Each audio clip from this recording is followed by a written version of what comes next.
નમસ્કાર, YNN ન્યૂઝમાં આપનું સ્વાગત છે। સમાચારમાં વાત કરીએ તો MS યુનિવર્સિટીના લો ફેકલ્ટી બાયોમેટ્રિક એટેન્ડન્સ સિસ્ટમનો NSUI દ્વારા વિરોધ।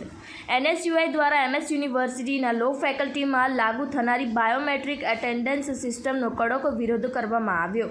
NSUI પ્રમુખ અમર વાઘેલા દ્વારા DNને આપવામાં આવેલ લેખિત રજૂઆતમાં જણાવ્યું હતું કે યુનિવર્સિટી દ્વારા વિદ્યાર્થીઓ પર લાદવામાં આવતી આ નવી વ્યવસ્થા વિદ્યાર્થીઓ માટે અનેક મુશ્કેલીઓ ઊભી કરશે। ઘણા વિદ્યાર્થીઓ આર્થિક રીતે નબળા વર્ગના છે, જે ભાગ્યે જ તમામ નિયમોનું પાલન કરી શકે છે। નવા સિસ્ટમથી તેમનું શિક્ષણ પ્રભાવિત થશે। સાથે જ યુનિવર્સિટીના ઘણા પ્રોફેસર પોતે પણ નિયમોનું પાલન કરતા નથી, તો પછી માત્ર વિદ્યાર્થીઓ પર જ કડકાઈ કેમ?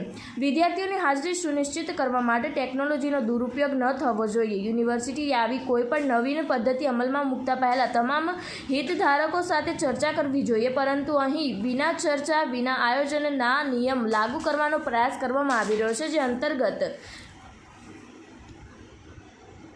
જે અસંગત છે। NSUIએ ચેતવણી આપી છે કે જો આ નિર્ણય તરત પાછો ખેંચાય નહીં તો વિદ્યાર્થીઓના હિત માટે તેઓ ઉગ્ર આંદોલન કરશે।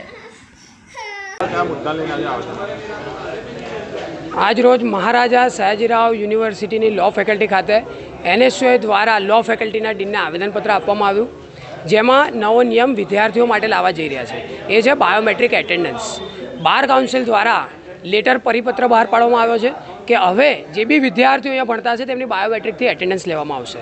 હું કહેવા માંગીશ કે શું બાર કાઉન્સિલને MS યુનિવર્સિટીની લો ફેકલ્ટી પર ભરોસો નથી? વર્ષોથી અહીંયા એના નિયમો પ્રમાણે, યુનિવર્સિટીના હેન્ડબુક પ્રમાણે MS યુનિવર્સિટીની લો ફેકલ્ટી ચાલતી આવી છે, પણ નવા નિયમો લાવીને એ MS યુનિવર્સિટીની લો ફેકલ્ટી પર એ આંગળી ઉઠાવી રહ્યા છે।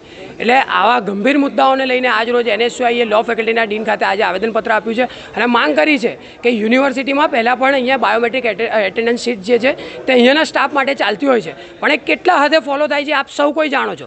પણ વિદ્યાર્થીઓ પર આ નવું બટન રાખીને વિદ્યાર્થીઓને હેરાનગતિની વાત છે તે NSUI ચલાવી નહીં લે અને આ વસ્તુ માટેનું નિરાકરણ વહેલી તકે નહીં આવે તો NSUI ખૂબ મોટા પાયા પર આ વસ્તુને લઈને આંદોલન કરશે।